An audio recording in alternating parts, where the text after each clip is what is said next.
I am confident that no human person on this earth will ever be able to describe adequately the sufferings and horrors that these poor wretches underwent. We were in open lorries and we could follow our nose to the entrance of the camp. We started to count the bodies and we gave up after 6,000. 6,000. All these deaths have been caused by systematic starvation and typhus and disease because of the treatment meted out to these poor people by their SS guards. Ich weiß selbst nicht, wie ich das überlebt habe, ich weiß es nicht. Ich habe nur gemerkt, dass ich immer wieder Glück hatte. Also das ahnten wir nicht. Das ahnten wir überhaupt nicht von Todesstrafe. And so they lie, cheek to cheek, in a common grave. We shall never know who they were. We only know they were born, they suffered, and died in agony in Belsen camp.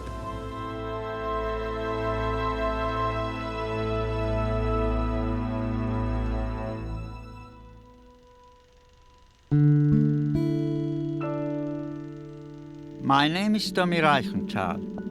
I'm from Slovakia. I first landed on these shores in 1959. I hardly spoke any English. I came to open a zip factory. I fell in love, got married, and raised 3 sons. Dublin has been my home ever since.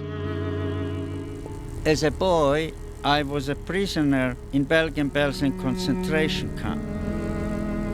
For over 50 years, I couldn't talk about what I saw and went through. 6 million people like me were murdered in the Shoah.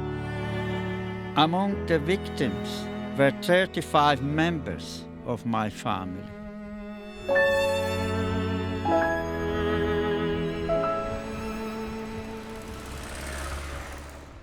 I'm here not because who I am, but because what I am. I am a survivor of the Holocaust and one of the last witnesses to this horror that happened not long ago.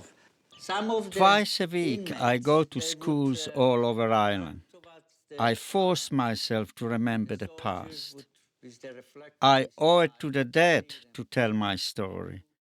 When I went my first day to school, I had to wear the yellow star on my left side. It was about the size as I have it here.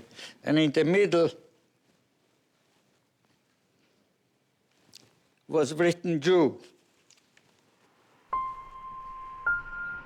Now I'm able to face my ghosts.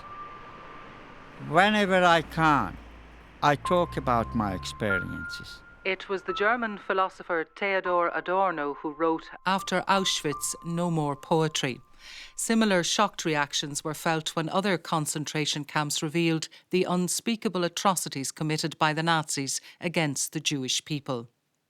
Tommy, do you recall the actual moment of liberation? Yes, there was no dancing or jubilation because 90% of the prisoners were sick. Most of the people seemed to be listless beyond hope and astonishment. They seemed accustomed to the smell and the horror. They had seen all there was to see. After the radio program, a listener got in touch with me, confidentially. I discovered that one of the SS guards from Bergen-Belsen is still alive. Her name is Hilde Lisiewicz. She is now a 92-year-old widow. Her married name is Mishnia. I am one of her former prisoners. In 2004, she gave an interview to the Bergen-Belsen Museum. It has never been seen in public.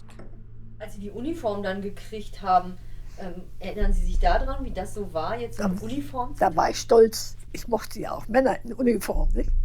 Also da, Die Uniform hat mir gefallen. Aber es war auch alles. The person who contacted me is a close friend of the SS woman. The listener believes Hilda Michner is prepared to meet me. After some consideration, I agree. I know it will bring me back to a past we share. Me the victim, she the perpetrator. These are some of the SS women that kept us in captivity, and you can see Hilda here. On the day that the tables were torn, we got liberated by the British, and Hilda became their prisoner of war.